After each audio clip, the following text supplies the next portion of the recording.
Hi everyone, this is Mark Sheeran with Big Woods Bucks. So today I'm going to talk about how to set up a group still hunt in the big woods on a mountain using OnX waypoints, sharing waypoints, and specifically color coding waypoints that can really put the entire group scenario in your advantage. So what we have here is a rough sketch of a mountain. This is the peak. These are the elevation lines of a topographic map that I've created for you. This is the wind direction. It's coming out of, in this case, maybe the northwest, right? And then we have a stream and a swamp at the bottom of the mountain. And this is actually a scenario that we're going to be doing this year between me, my son Austin, Gabby, and Joey, my kids. So let me explain how I do this and why I do it. So I will take waypoints the night before a hunt like this. I'll figure out where the wind is coming from. And once I know that I will create a starting point. Where would I want to sit when the sun comes up? And I would want to sit, let's say that the sun, it's light out at 7 a.m. So at 7 a.m., I want to be sitting, let's say, right about here. Obviously, I don't want to be sitting here and casting my scent everywhere. But let's further suppose that in the morning, the car is somewhere up here. Okay, I just made that point, but up here. So what I would do, what I will do in this scenario is I'm going to walk with the kids a half a mile around, to get to this spot. I don't want to be casting any scent down in this area that I'm going to be hunting. Okay, so by going around, we eliminate that problem. We could come down this way, but then we'd be casting our scent here and alerting the deer. Now let's further suppose that this is 2 miles across, which is what it is about. Okay, so this distance is 2 miles. So we want to cover 2 miles of land in approximately 10 hours. So what I need to do the night before is I need to take a color-coded waypoint, one color, which represents one person, which represents me. In this case, it would be the green. And I don't know, I'm gonna divide this into 10 equally distanced waypoints.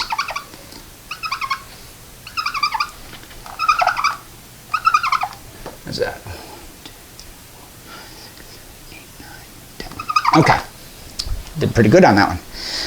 Then, the night before, I'm going to create a staggered, meaning it's not going to be perfectly down like this. It's going to be staggered to the downwind side waypoints. Oh, that one's dead. To the downwind side, my next child, which would be, in this case, Austin. So Austin would be black, color-coded black, downwind of my position, slightly staggered downhill. And then we do the same thing with each other person in the scenario. Okay? Now, you can do this the night before. As long as you know the wind direction, you can get this done. And lastly, let's see, what color do I need here? Black, I got rid of that. Green, black, to blue. So this is Joey down in the bottom of the valley. Now notice, what's important here, well, two things are important. First, what I'm about to describe in some states may be considered a drive. It's not a drive. It's a controlled still hunt with many people. But you have to look at your local regulations and decide whether this constitutes a drive. All right? And if it's illegal in your state, don't do it. I give that out there. Now, what you're going to do is, let's say that sunrise is at 7 a.m. It's usually earlier, but you'll want to be in this position. So we're going to be coming down the hill here, early morning, and I'm going to sit right here.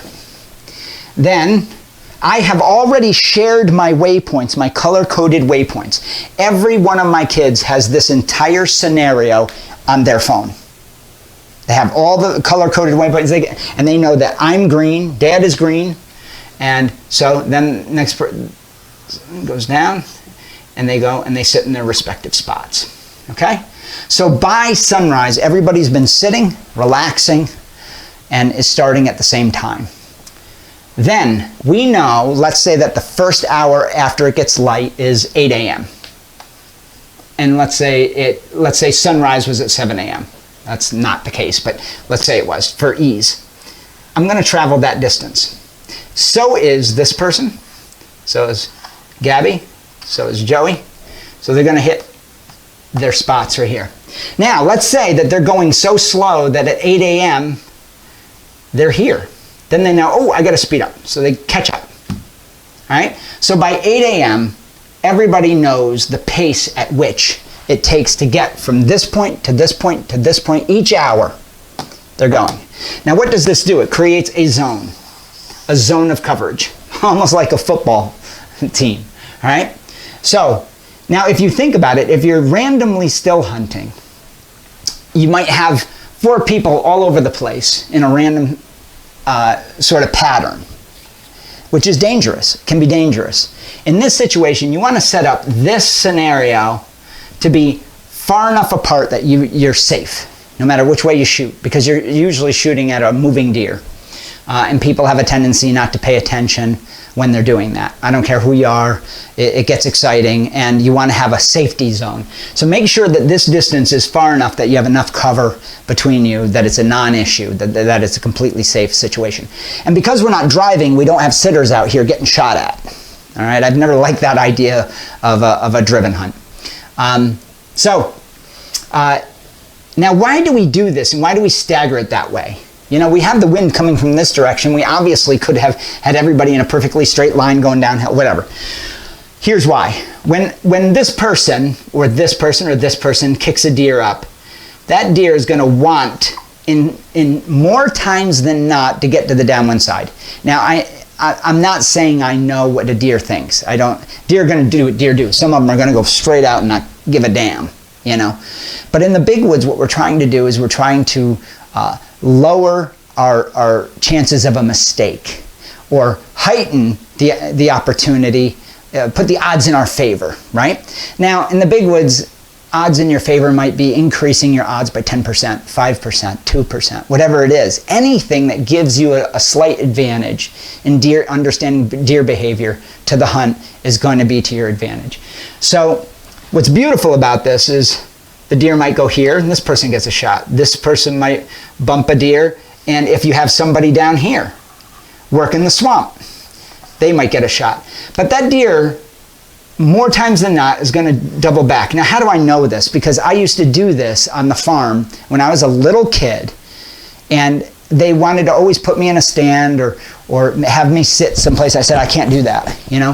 So I would watch my brothers and other hunters, and then I would sit on the downwind side, this little kid, and I realized that bucks would run, and then eventually, within a half hour, I'd see them coming back. You know, they might bolt 500 yards forward, but eventually they'd want to get back to that doe or whatever it was that they were dealing with at the time. Now, that doesn't happen every time. I don't want everybody freaking out and saying, oh, Mark, you think you know what deer you're going to do. I don't. But it definitely creates an increase in odds to your situation. It also makes it so that it's safe. Every person knows where every person is on the hour. This person knows they need to get to that point. And if you set it up this way, and the distance isn't too long, you're literally still hunting and creeping. You're not pushing deer. You're actually trying to get a shot right here. Right here. You know, it would be great if you could just sneak up on the deer. That's the goal. The only thing this does is it allows you to cover the entire mountain with a group of people and increase your odds while doing it. So you're going to color code the waypoints, your waypoint, each person. You're going to divide up the area by 1 hour increments from sun up to sundown, or light to dark, and then you stagger it according to the wind. Make sure you get it into the place that you're going to hunt without having the wind cast in the wrong direction. Now, in this situation, by the end of the day, here's the beauty of this.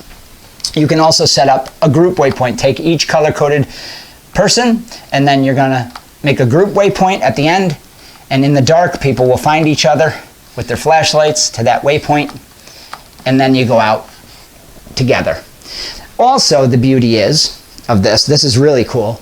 If you tell everybody, listen, if you find a signpost rub, if you find, a scrape line, if you find in your travels of the day, mark all that information. And by the end of that day, you will have completely reverse engineered that entire mountain. You'll know where the runs are. You'll know a lot more information by gathering all that data. You put it into one system, and suddenly now you can see that maybe this area of the mountain is the hot zone.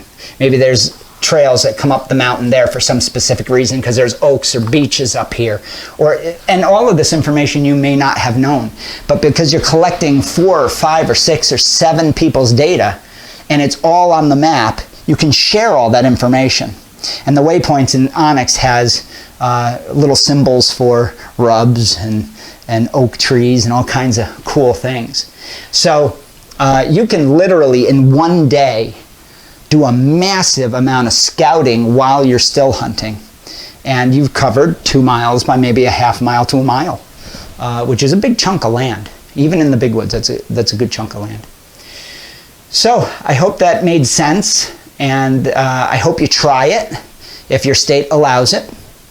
And we're going to be doing that this year at some point when I can get everybody together.